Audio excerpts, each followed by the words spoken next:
हमारी है क्लास 5 आज की। आज हम पढ़ेंगे वर्चुअलाइजेशन को और साथ में काली लिनक्स की इंस्टॉलेशन को देखेंगे।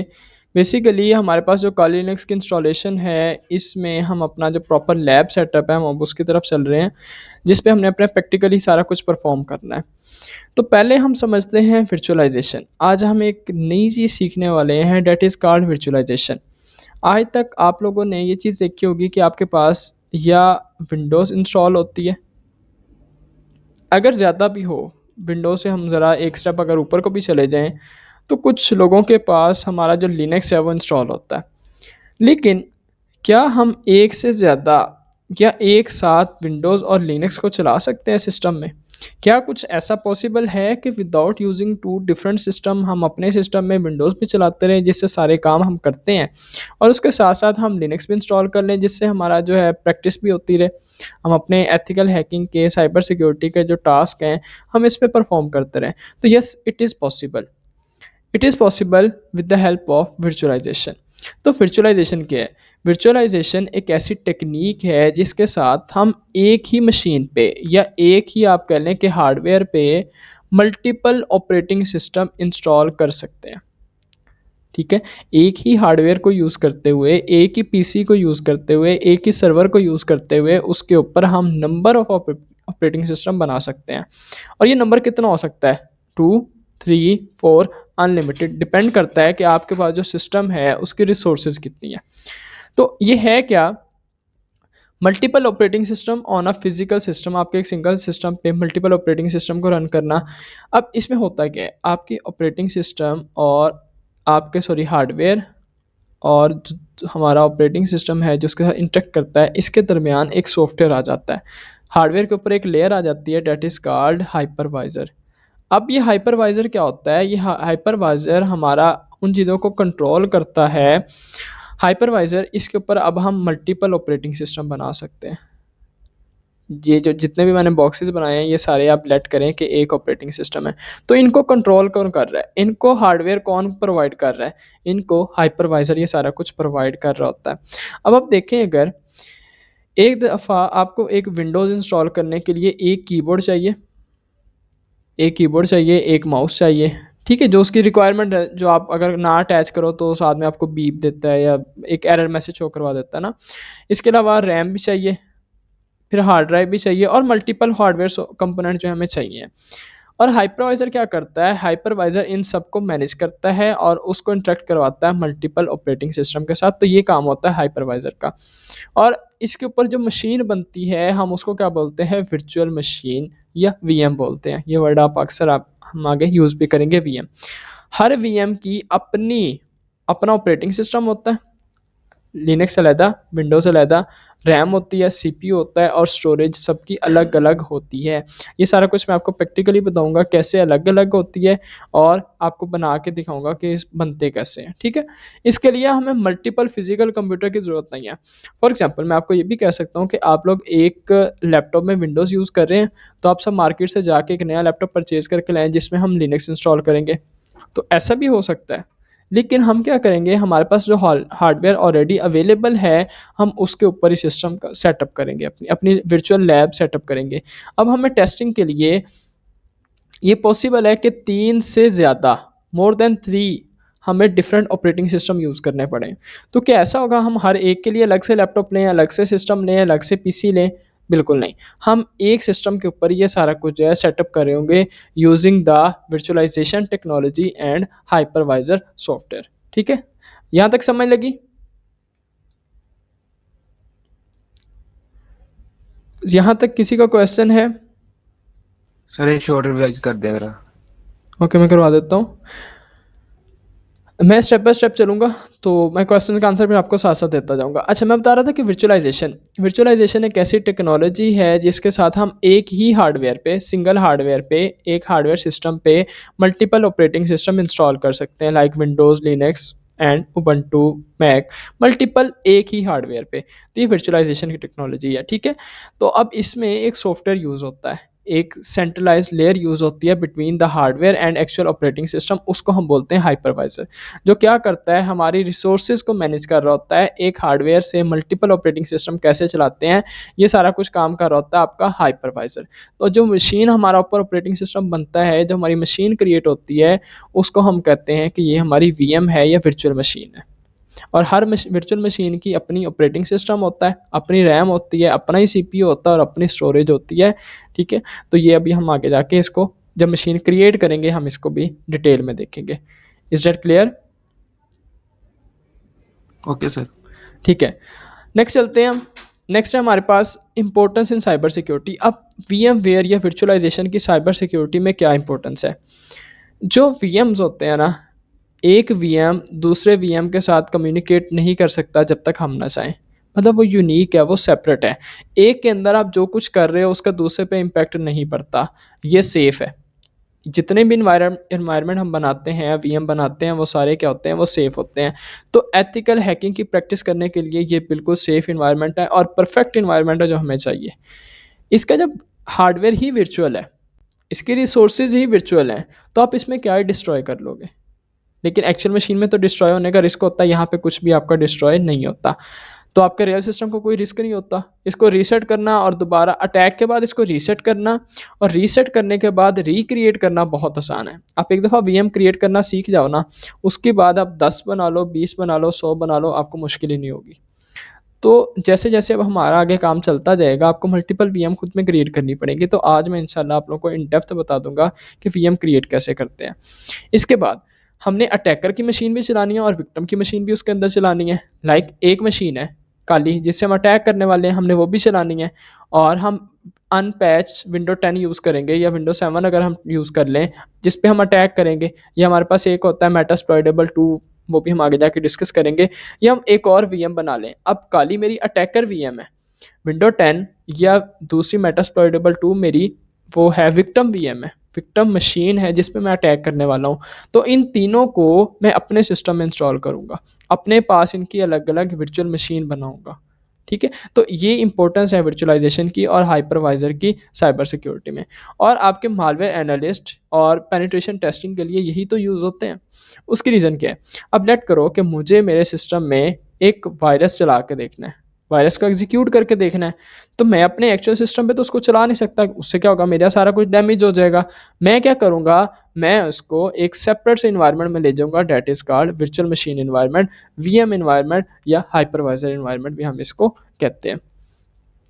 अब यहाँ पे एक कॉन्सेप्ट आप लोग अंडरस्टैंड कर लें। सेपरेट इन्वायरमेंट से बात आती है हमारे पास, एक सेपरेट इन्वायरमेंट होता है हमारे पास वीएम का, एक और हमारे पास सेपरेट इन्वायरमेंट होता है date is called sand boxing का।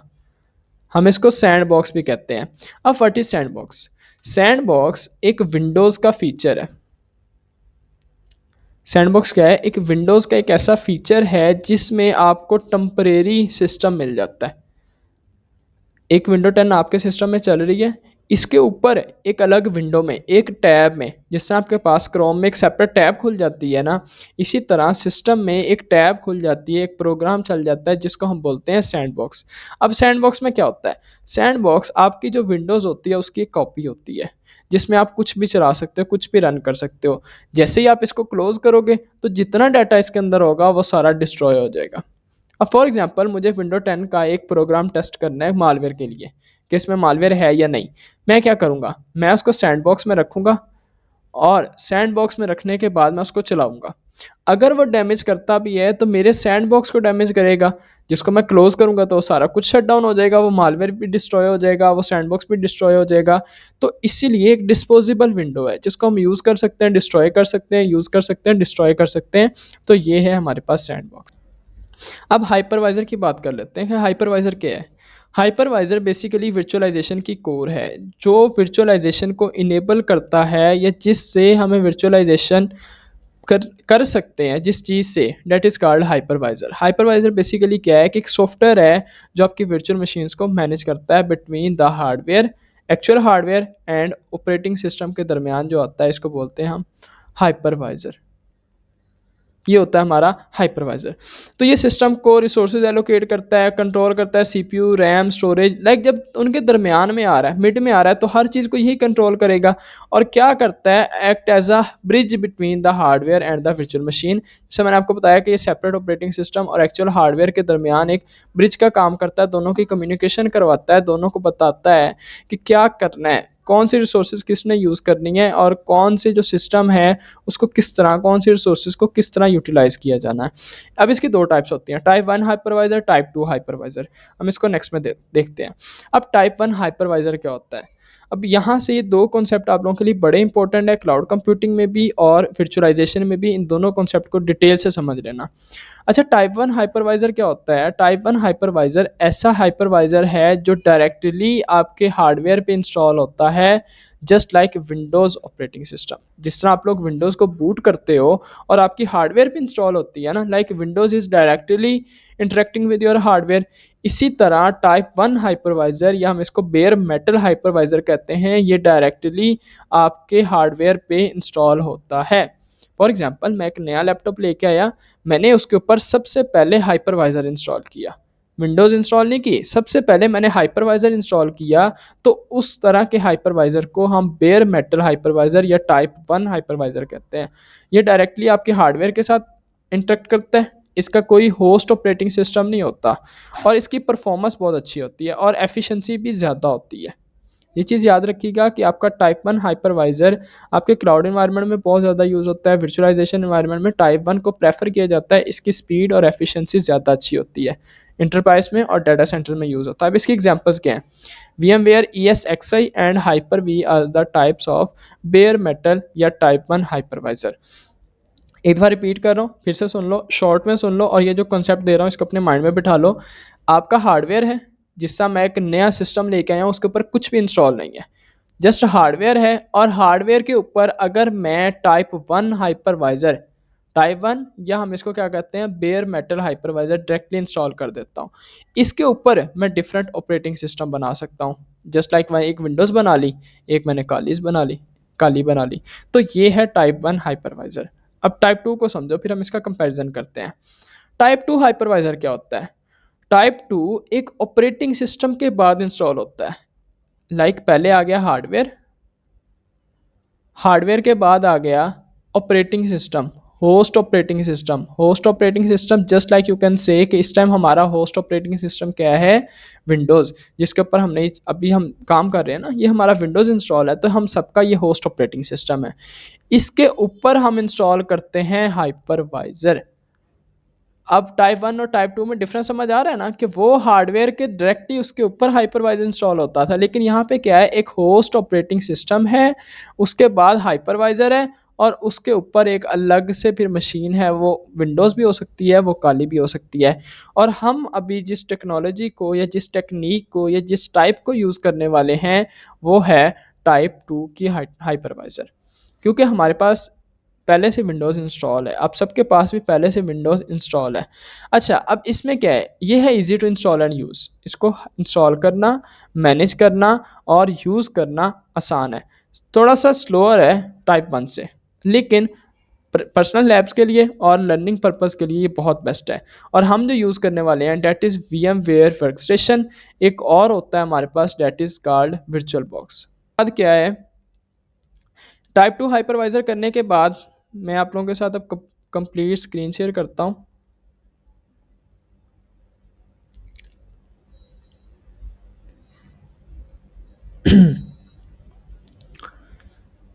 आई होप सो मेरी ये कंप्लीट स्क्रीन विजिबल है आपको।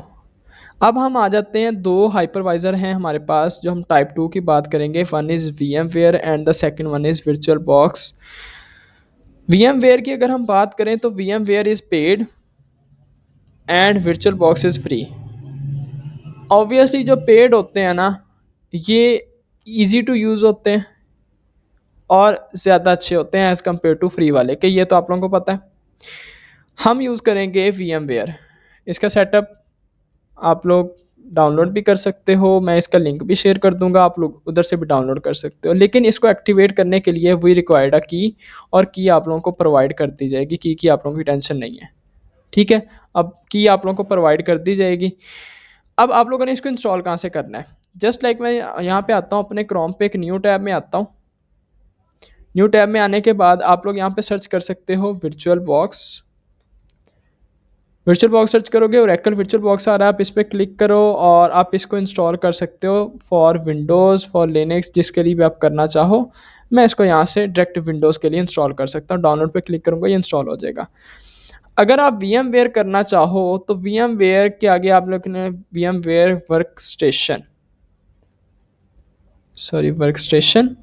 तो आप लोगों को यहाँ पे मिल जाएगा फ्यूजन एंड वर्कस्टेशन। आप इस पर क्लिक करोगे, यहाँ से पहले लिंक पे जाना है, VMware की ओरिजिनल वेबसाइट पे, ऑफिशियल वेबसाइट पे जाना और यहाँ से इसको आप लोग डाउनलोड कर सकते हो। मैं डाउनलोड नाउ पे क्लिक करूँगा तो यहाँ पे लॉगिन वगैरह मांगेगा, आई थिंक सो। लॉगिन करने के बाद आप इसको डाउनलोड कर सकते हो। मेरा शायद पहले से लॉगिन है, ये साइन अप, मुझे साइन इन पे ले आया। साइन इन करूँगा तो यहाँ से डाउनलोड मैं कर सकता हूँ। मैंने इसको जस्ट नाउ डाउनलोड करके रखा है अपने पास। मैं अपने डाउनलोड फोल्डर में आ जाता हूँ एंड प्रोग्राम, एंड ये अगर आपको टॉप पे ऊपर नज़र आ रहा हो, यू कैन सी, आपको ये विजिबल है यहाँ पे VMware वर्कस्टेशन फुल के नाम से मैंने इंस्टॉल किया हुआ है ऑलरेडी। मैं इस पर डबल क्लिक करूँगा, ये डाउनलोड किया है। अब इंस्टॉलेशन की तरफ चलूँगा मैं, ठीक है। यहाँ से मैं इसको परमिशन दे दूँगा येस नो की। ये पॉपअप आ गया मेरे पास। पॉपअप क्या आ गया है कि मेरे पास VMware workstation pro already installed है वैसे, ठीक है। मैं इसको नेक्स्ट करता हूँ। नेक्स्ट करने के बाद अब ये मेरे से पूछ रहा है कि आपने क्या करना है, चेंज करना है, रिपेयर करना है या उसको रिमूव करना है। मैं क्या करूँगा, मैं लेट करें बिफोर, मैं आपके लिए ये नहीं आएगा, आपके लिए न्यू इंस्टॉलेशन आएगी। मैं इसको चेंज पे क्लिक कर देता हूँ for one time and next. कुछ भी अगर होने वाला होगा तो ये ऑटोमेटिकली चेंज होगा, अदरवाइज इस तरह का आपको सेटअप आएगा और ये इंस्टॉल हो जाएगा आपके पास। जिस तरह ये मेरे पास इंस्टॉलेशन हो रही है ना, इसी तरह आपके पास इंस्टॉलेशन कंप्लीट हो जाएगी। अच्छा, VMware पे आते हैं। मैं आता हूँ create a new virtual machine. Step by step इसको लिख लें आप लोग अपने पास। Create a new virtual machine, typical, enter, and यहाँ से मैं इस पर क्लिक करूँगा इंस्टॉलर डिस्क इमेज। अब आप लोगों ने ISO फाइल या इंस्टॉलर डिस्क इमेज कहाँ से लेके आनी है, आप लोगों ने यहाँ पे आ जाना है अपने क्रोम में। क्रोम में आने के बाद आप लोगों ने यहाँ पे टाइप करना है काली लिनक्स। काली लिनक्स टाइप करोगे तो आप लोगों को पहला ही kali.org का लिंक ओपन हो जाएगा। ऑफिशियल वेबसाइट से आप लोगों ने डाउनलोड करना है, तो यहाँ से आप लोग डाउनलोड पे आएंगे। डाउनलोड पे क्लिक करेंगे तो अब हमें जो चाहिए, हमें इसकी इंस्टॉलर इमेज चाहिए। आप लोगों ने वर्चुअल मशीन की तरफ नहीं जाना, आप लोगों ने इंस्टॉलर इमेज की तरफ जाना है। आप खुद से इंस्टॉल करेंगे तो आपको कंप्लीट एक एक चीज़ का पता होगा। इंस्टॉलर इमेज पे क्लिक करते हैं तो ये लेटेस्ट वाली जो आई हुई है, ये आपको यहाँ टॉप पे ऊपर जो नज़र आ रही है रिकमेंडेड, आप लोगों ने इसके डाउनलोड पे क्लिक करना है। इस पे जैसे क्लिक करोगे इसका डाउनलोड जो है कुछ इस फॉर्मेट में आपके सामने स्टार्ट हो जाएगा। मेरे पास ये डाउनलोड 2026.1 जो है इंस्टॉलर डॉट ISO, ये स्टार्ट हो जाएगा। मैं इसको यहाँ से स्टार्ट डाउनलोड करूँगा। ये 4.5 GB की समथिंग की फ़ाइल है। अच्छा, 4.5 GB की फ़ाइल है तो ये इंस्टॉल हो जाएगी। मैंने इसको इंस्टॉल करके पहले से रखा हुआ है। ये पढ़िए, मेरे पास 2025.1 है। मैं अभी इसी को पकड़ लूँगा, ये मेरी इंस्टॉलर इमेज है, ठीक है। मैं इसको ओपन कर लूँगा तो यहाँ पे आप लोग देखें कि डी काली लिनक्स 2025.1 इंस्टॉलर AMD 64.ISO, मेरी ISO इमेज यहाँ पे सिलेक्ट हो गई है। मैं नेक्स्ट पे जाऊँगा। अब मेरा है ये लिनक्स है, ऑपरेटिंग सिस्टम कौन सा है मेरा, लिनक्स है। लिनक्स के बाद वेरिएंट कौन सा है, वेरिएंट आप लोगों ने ट्राई करना है यहाँ से other Linux 6.x kernel 64 bit. मैं रिपीट कर रहा हूँ और यहाँ पे लिखा भी हुआ है other Linux 6.x kernel 64 bit. आप लोग इसको नेक्स्ट करेंगे तो अब हमने इसका नाम देना है। आप कोई भी हैकर वाला आप लोग इसको नाम दे सकते हो, just like you can say that one of my favourite name. मैं इसको वही दूंगा, लेकिन अभी वो उस नाम से पहले मशीन है तो मैं चेंज कर लूँगा। लेट्स से मैं अपने नाम से क्रिएट कर लेता हूँ अरसलान, एंड देन मैंने जाना है यहाँ से ब्राउज़ पे। ये बड़ा इंपॉर्टेंट स्टेप है, इसको देख लीजिएगा। लोकेशन में मैंने ब्राउज़ पे जाना है। ब्राउज़ पे जाके मैंने अपने दिस PC में जाना है। मेरी दिस PC में 2 डिस्क हैं, C एंड D। C से परहेज़ करके मैंने D पे क्लिक करना है, D ओपन हो जाएगी। मैं यहाँ पे जाऊँगा मेक न्यू फोल्डर एंड काली के नाम से मैं एक न्यू फोल्डर बना लेता हूँ। kali.org के नाम से लेट करें, मैं एक न्यू फोल्डर बना लेता हूँ कि अब जब मेरी वर्चुअल मशीन इंस्टॉल होगी ये डी डिस्क इमेज में डी ड्राइव में स्टोर होगी kali.org फोल्डर में। नेक्स्ट करते हैं। अब डिस्क साइज़ मिनिमम जो आपके पास स्पेस होनी चाहिए वो 20 से 30 GB की होनी चाहिए और डिस्क साइज़ जो मैं दूंगा मैं इसको मिनिमम 40 दूंगा। एंड नीचे आप वाले ऑप्शन को आपने नहीं छेड़ना, split disk into multiple file, इसको ऐसे ही रहने देना है। नेक्स्ट, इसके बाद आपने आना है कस्टमाइज हार्डवेयर पे। अब कस्टमाइज हार्डवेयर पे आने के बाद आप लोगों के पास मेमोरी है, अगर आपके सिस्टम की 8 GB मेमोरी है तो आप इसको 3 GB दे सकते हैं, ये 4 GB दे सकते हैं। अगर 6 GB है तो 3 GB दे दें, अगर 8 से ज़्यादा है तो आप इसको 4 GB दे दें, ये रिकमेंडेड है। मेरे सिस्टम की 8 GB है, मैं इसको 4 दे देता हूँ। एंड प्रोसेसर पे आ जाएं। अब प्रोसेसर पे आप लोगों ने ट्राई करनी है कि 2 ऊपर के 2 नीचे के, 2 प्रोसेसर और 2 कोर पर प्रोसेसर। मेरे सिस्टम में कोर ज़्यादा हैं तो मैं इसको 8 भी दे सकता हूँ, मेरे लिए ये नॉर्मल है, ठीक है। मैं इसको 2 प्रोसेसर दे देता हूँ एंड इसको मैं 4 कोर दे देता हूँ। टोटल कितने हो जाएंगे प्रोसेसर कोर मेरे पास 8 हो जाएंगे। बाकी सेटिंग को आप लोगों ने ऐसे छोड़ देना है, ठीक है। और फॉर दिस इंस्टेंस आप लोगों ने नेटवर्क अडाप्टर को क्लिक कर देना है ब्रिज पे एंड रेप्लिकेट पे क्लिक कर देना है। ब्रिज एंड रेप्लिकेट करने के बाद आप लोगों ने इसको क्लोज कर देना है। क्लोज करने के बाद आपने इस पर फिनिश पे क्लिक करना है तो आपके पास एक सेपरेट से वर्चुअल मशीन जो है ये क्रिएट होकर कुछ इस फॉर्मेट में नज़र आ जाएगी। यहाँ तक की सेटिंग में अगर कोई इशू है तो वो मुझे बताओ। ओके, ये था हमारा वर्चुअल बॉक्स का सेटअप। काली लिनक्स का मैंने आप लोगों को बता दिया, इसका इंट्रोडक्शन मैं करवाता हूँ। पहले हम जो अपनी मशीन है उसको सेटअप कर लें। ये जो मैंने मशीन क्रिएट की थी, अब मैं क्या करूँगा, मैं इसको करूँगा पावर ऑन। पावर ऑन करने से क्या होगा कि मेरी ये जो मशीन मैंने क्रिएट की है ये रन होना स्टार्ट हो जाएगी। मैं इसके जाऊँगा ग्राफिकल इंस्टॉल पे, ठीक है। मैंने इसके ग्राफिकल इंस्टॉल पे जाना है, एंटर प्रेस किया। अच्छा, जब आप यहाँ पे आएंगे डबल क्लिक करेंगे तो आपका माउस जो है डिसअपेयर हो जाएगा, गायब हो जाएगा। इस केस में आपने कीबोर्ड से कंट्रोल आल्ट की प्रेस करनी है तो आपका माउस जो है इस मशीन से बाहर आ जाएगा। डबल क्लिक करेंगे तो मशीन के अंदर चला जाएगा। लैंग्वेज में अपनी इंग्लिश सेलेक्ट करता हूँ। लोकेशन में यूनाइटेड स्टेट, क्योंकि ये मेरी वर्चुअल मशीन है, नॉट माई एक्चुअल मशीन। मैं अपनी लोकेशन और दिस एंड डैट सारी चीज़ें हाइड रखना चाहूँगा, मैं ओरिजिनल नहीं लगाऊंगा। United state continue, American English continue. And मेरी जो मशीन की इंस्टॉलेशन है वो यहाँ से स्टार्ट हो जाएगी। स्टेप बाय स्टेप सारा कुछ बताऊंगा, इसको गौर से देख लेना। मोस्टली चीज़ें जो है ऑटोमेटिकली इंस्टॉल हो जाएंगी। आपका इसमें इंट्रैक्शन जो है ना बहुत ही कम है, बहुत कम है, इतना बहुत ज़्यादा इंट्रैक्शन नहीं है और बहुत मुश्किल भी नहीं है। कई लोग हैं जिनको विंडो इंस्टॉल करनी नहीं आती, लिनक्स इंस्टॉल करनी आती, तो वो इस स्टेप को कंप्लीट देख लेंगे ना तो वो विंडो भी इंस्टॉल कर सकते हैं और लिनक्स भी इंस्टॉल कर सकते हैं।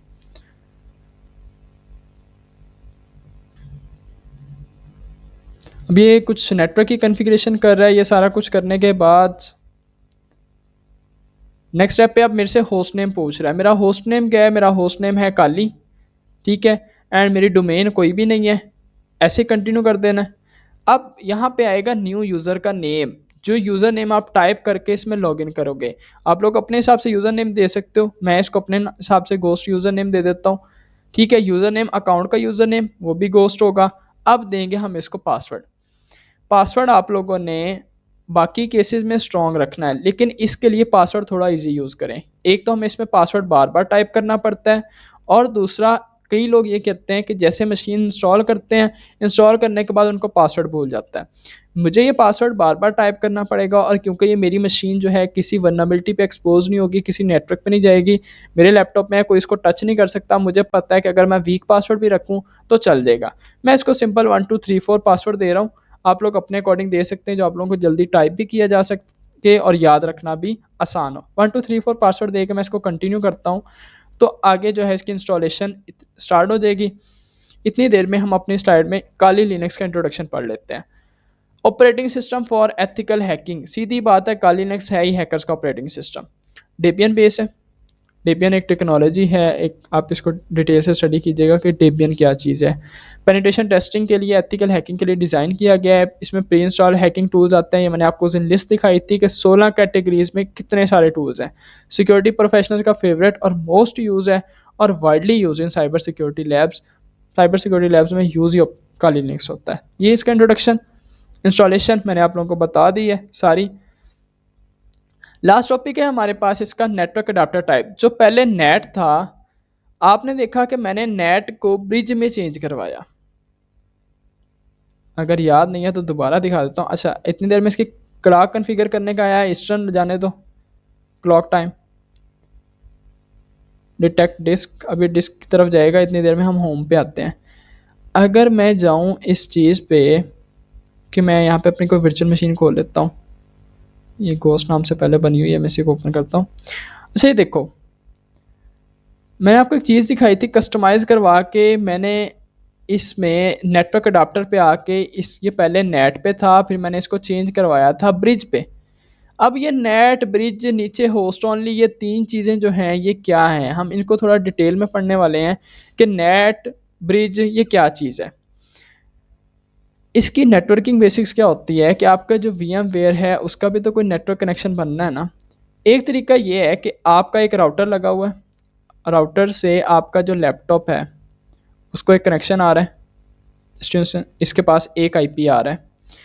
अब अगर तो मैं VM बनाता हूँ नेट पे, नेट नेट क्या करता है, नेट इससे आगे एक सेपरेट नेटवर्क बनाएगा और उसके अंदर मेरा ऑपरेटिंग सिस्टम बना देगा। इससे आगे एक नेटवर्क सेपरेट कर देगा, एक अलहदा से नेटवर्क बना लेगा। उस केस में क्या होगा कि ये जो ऑपरेटिंग सिस्टम है मेरी होस्ट मशीन के साथ कम्युनिकेट नहीं कर पाएगी, इससे बिल्कुल ही सेपरेट हो जाएगी। नेट में क्या होगा कि मेरी इस मशीन का IP नेटवर्क, मैं नेटवर्क के सेक्शन में, इससे नेक्स्ट हम नेटवर्किंग को पढ़ेंगे, मैं तब आपको ये चीज़ें डिटेल में बताऊंगा। लेकिन सिर्फ अभी के लिए इतना समझ लें कि अगर मैं नेट करता हूं तो ये दोनों चीज़ें आपस में कम्युनिकेट नहीं कर पाएंगी। अगर मैं ब्रिज करता हूं तो उससे क्या होगा, इस अडाप्टर के साथ मेरा लैपटॉप कनेक्टेड है। अब मेरा लैपटॉप और ये वाली जो वर्चुअल मशीन है ये खुद को इस डिवाइस के साथ कनेक्ट कर लेंगी, मेरे एक्सटर्नल राउटर के साथ कनेक्ट कर लेंगी, जिससे क्या होगा कि ये तीनों आपस में कम्युनिकेट कर सकते हैं, जिससे हमारे लिए टेस्टिंग, कम्युनिकेशन और फाइल शेयरिंग जो है आसान हो जाती है। ये था हमारा नेट और ब्रिज का, मैंने ये दो के डिफरेंस आपको बताया। ठीक है, अब पहला है नेट। नेट क्या करता है कि होस्ट का इंटरनेट आगे डिफरेंट से असाइन करता है, फिर प्राइवेट IP और हिडन फ्रॉम नेटवर्क, कि आपका नेटवर्क से वो हाइड कर देता है उसको। ठीक है, नेट का सिंपल सा कॉन्सेप्ट अभी के लिए ये समझ लें। और ब्रिज का क्या है कि ये एक रियल डिवाइस की तरह एक्ट करेगा, जिससा मैंने आपको डायग्राम में दिखाया कि ये भी एक रियल डिवाइस, ये भी रियल डिवाइस और ये भी रियल डिवाइस, लाइक ये अपना अलग से IP लेगा, ये अलग से लेगा और ये अपना अलग से IP लेगा। ये होता है ब्रिज और नेटवर्क, नेट में डिफरेंस। तीसरा होता है होस्ट ओनली। अब होस्ट ओनली क्या है कि बाहर एक राउटर, आगे मेरा लैपटॉप और उससे आगे वर्चुअल मशीन। अब होस्ट ओनली में सिर्फ और सिर्फ इन दोनों का एक आपस का शेयर्ड कनेक्शन होगा, ये बाहर इसके साथ कम्युनिकेट नहीं कर सकता। ये तीनों में फ़र्क है। होस्ट ओनली को हम किस लिए यूज़ करते हैं, मालवेयर टेस्टिंग के लिए, कंट्रोल लैब सेटअप के लिए हम होस्ट ओनली को यूज़ करते हैं। For now as a beginner हम यूज़ करेंगे ब्रिज। जब हमें कोई टेस्टिंग परफॉर्म करनी होगी, डार्क वेब एक्सेस करनी होगी, मालवेयर एनालिसिस करनी होगी, तो हम इसको शिफ्ट कर देंगे नेट पे। ठीक है, ये थे हमारे आज का जो मेन चीज़ें थी वो, साथ में हमारी इंस्टॉलेशन अब देखें कहाँ तक पहुँची है। ठीक है, इंस्टॉलेशन में अब जी यहाँ से, अच्छा ये वाला स्टेप गौर से देखिएगा, यहाँ पे अक्सर एरर आता है। अब ये मेरे से पूछ रहा है कि जी जो आपकी हार्ड ड्राइव है, वर्चुअल हार्ड ड्राइव, हम उसको कैसे सेटअप करेंगे। मैं इसको कहता हूँ कि भाई जितनी मैंने तुम्हें 30 GB दी है तुम उस पूरी को यूज़ कर लो। ये वर्चुअल है, आपकी रियल पे इम्पैक्ट नहीं पड़ेगा, इसलिए इसकी टेंशन लेने की रीसेट हो जाएगी, फॉर्मेट हो जाएगी, ऐसा कुछ भी नहीं। यूज़ एंटायर डिस्क कंटिन्यू, ये एक ही डिस्क यहाँ पे शो हो रही है, मैंने 40 GB दिया था तो 42.9 GB शो हो रही है। Enter all file in one partition, बिल्कुल एग्जैक्टली, क्योंकि हम न्यू यूज़र हैं, हम सारी फाइल्स को एक ही पार्टीशन में रखेंगे, एक ही डिस्क है। एंटर। और ये कह रहा है कि जी ये जो कुछ आपने मुझे बताया ये ओके है, मैंने कहा बिल्कुल okay. Finish partition and write changes to disk. And मैं इसको क्या करूँगा, हाँ जी एग्जैक्टली मैंने सारा कुछ देख लिया, ओके है। एंड एंटर प्रेस करके आप इसको पार्टीशन डिस्क पे लगा देंगे। पार्टीशन होने के बाद इंस्टॉलेशन इसकी स्टार्ट हो जाएगी। अच्छा देखो, अब ये मेरे से पूछ रहा है कि जी आप लोगों ने कौन कौन सी चीज़ इंस्टॉल करनी है। तो मैं जो डिफ़ॉल्ट इसके first, second collection top 10 most popular tool और डिफ़ॉल्ट जो चीज़ें हैं मैं वो सारी सेलेक्ट कर रखूँगा। मैं कोई नई चीज़ इसमें सेलेक्ट नहीं कर रहा। इन फ्यूचर मुझे ज़रूरत पड़ी तो मैं कमांड के साथ बाद में इंस्टॉल कर लूँगा। यहाँ से मैं इसको करता हूँ कंटिन्यू एंड मेरी इंस्टॉलेशन यहाँ पे आके स्टार्ट हो जाएगी। और लास्ट पे क्या होगा, लास्ट पे मेरा ऑपरेटिंग सिस्टम बन जाएगा। जिस तरह मेरा ये ऑपरेटिंग सिस्टम बना हुआ है, बिल्कुल इसी तरह मेरा ऑपरेटिंग सिस्टम बन जाएगा। मैं इसको पावर ऑन करूँगा तो ये ऑन हो जाएगा। इसमें इसके बाद एज़ इट कोई स्टेप नहीं है।